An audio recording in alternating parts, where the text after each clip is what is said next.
మనకి వర్కౌట్ చేసుకోము, అలాగే ఏ రకమైన శరీరాన్ని కష్టపడకుండా చూసుకునే టైంలో కొద్దిపాటి టైము మన శరీరానికి ఇవ్వాల్సిన పరిస్థితి ఉంది. సో ఇలాంటి పరిస్థితుల్లో మనకున్న అతి గొప్ప వరం, భారతదేశానికి మాత్రమే ఉన్న గొప్ప వరం యోగా. మీకు అందరికీ తెలిసిందే, యోగా మనది ప్రాచీనమైనది, అత్యంత important part of our life. కానీ ఈ రోజుల్లో యోగాకి అనేక రంగులు పూసి రకరకాలుగా జరుగుతుంది. ఇప్పుడు యుఎస్, అమెరికాలో అంటారు, వేరు వేరు చోట్లకి వెళ్తుంటే ఇక్కడికి వచ్చి యోగా నేర్చుకున్న వాళ్ళు హార్ట్ యోగా అంటున్నారు, ఇంకో యోగా అంటున్నారు, రకరకాల యోగా వేరు వేరు రకాలుగా తీసుకొచ్చేసి యోగా స్వచ్ఛతని పాడు చేస్తా ఉన్నారు.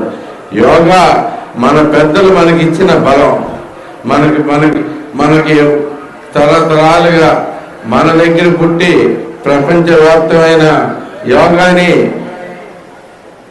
మన ప్రధాని నరేంద్ర మోడీ గారు మళ్ళీ ప్రాచుర్యంలో తెచ్చేలాగా ఈ యోగాంధ్ర కానీ రకరకాల యోగా కార్యక్రమాలు నిర్వహిస్తూ ఉన్నారు. అది నిజంగా చాలా మంచి విషయం. ప్రపంచానికి మనం మేలు చేస్తున్నాం, అలాగే మనకు కూడా మనం మేలు చేసుకుందాం.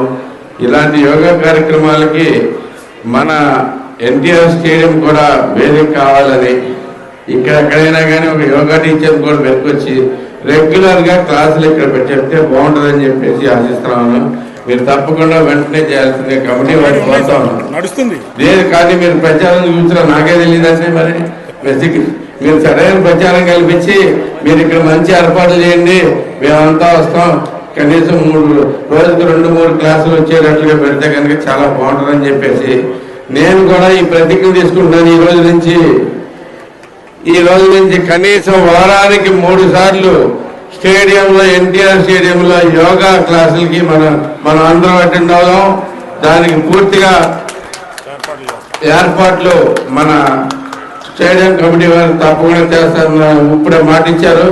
మనందరం కూడా యోగా వ్యాప్తిలోను, అలాగే మన ఆరోగ్యం బాగు చేసుకుంటంలోనూ మనకి టైం పెడదామని చెప్పి ఆశిస్తూ సెలవు తీసుకుంటున్నాం. Thank you very much. Thank you very much.